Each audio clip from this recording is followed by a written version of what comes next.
Hi, this is Alex from Groovy Entertainment. Today we got another book and record to play for you. Today's book is Little Hiawatha from 1968. So let's get started.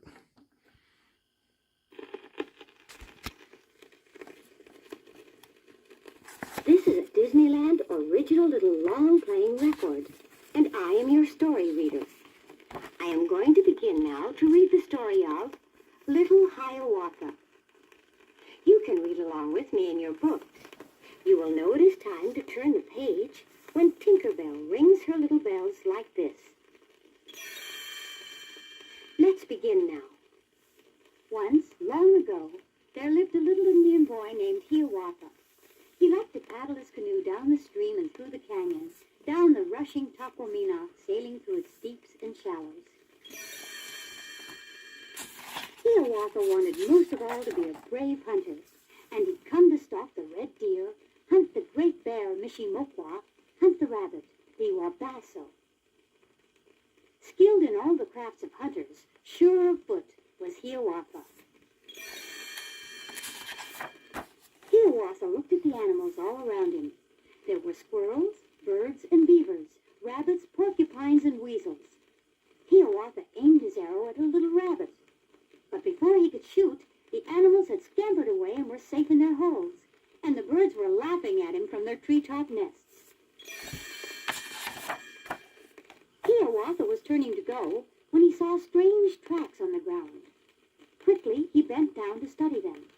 His heart beat like a tom-tom. Perhaps I have found a new kind of animal, he thought.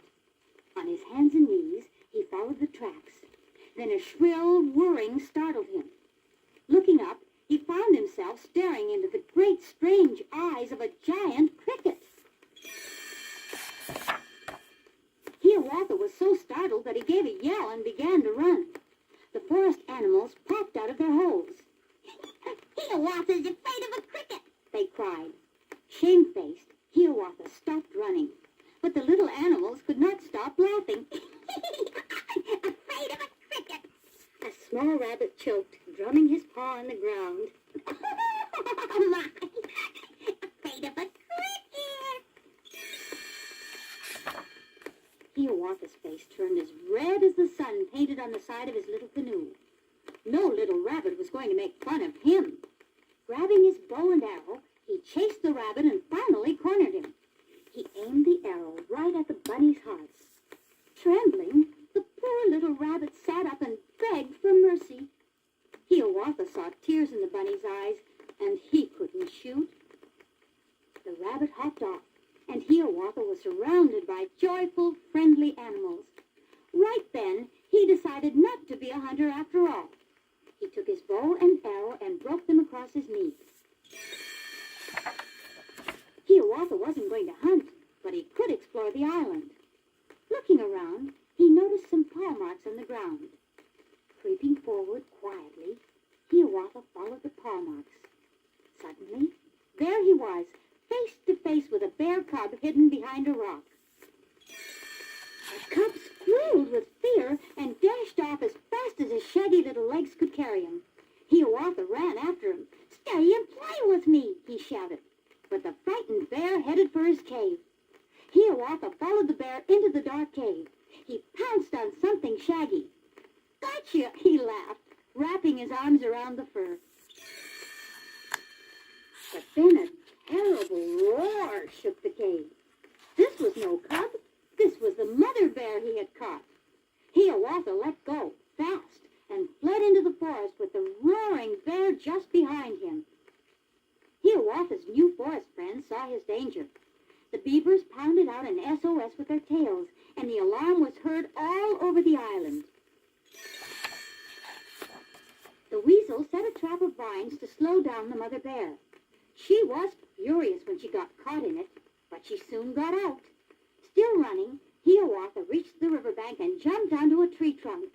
The friendly beavers ferried him across.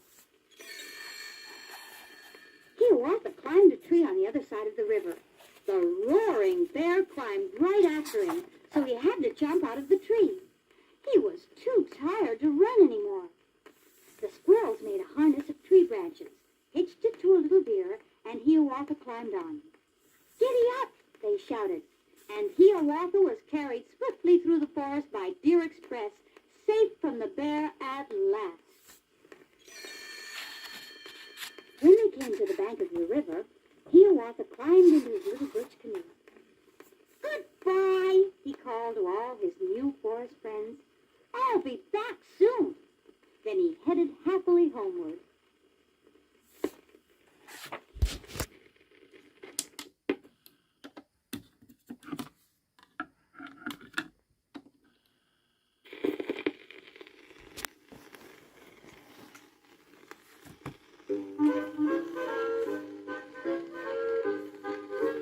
Do a good turn for someone. Do it every day. Makes no difference if it's a stranger or a friend. You'll feel much better in every way. Do a good turn for someone. Be a friend to all. It may only be just a little thing you've done, but when you've done it, you feel 10 feet tall.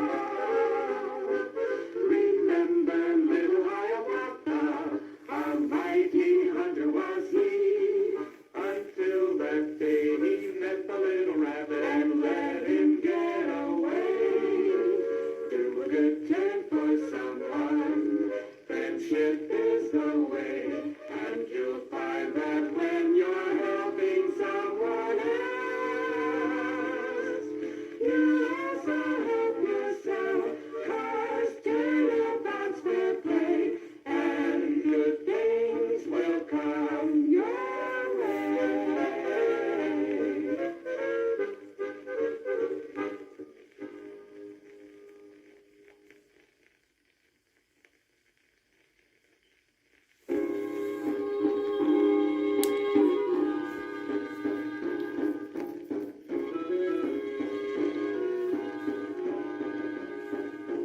Mighty brave and mighty strong was the little Indian hunter, little Hiawatha, bravest of the brave. Now he came from distant land in a white birch bark canoe, with his little bow and arrow in his hand.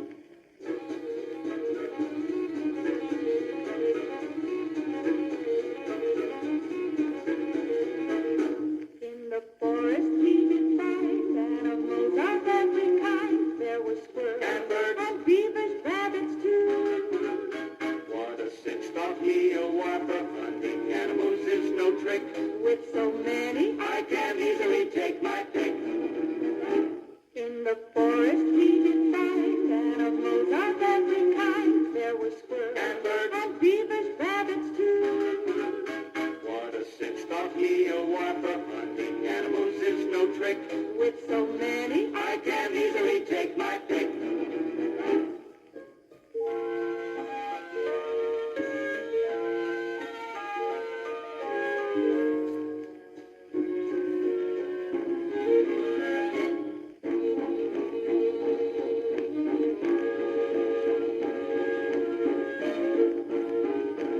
mighty brave and mighty strong was the little Indian hunter, Little Hiawatha,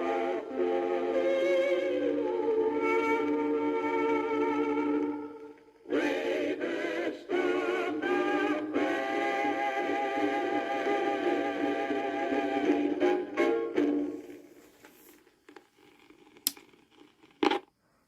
So that was Little Hiawatha for 1968. So if you like, subscribe, share, and comment, and have a groovy day. And our next record will be Dumbo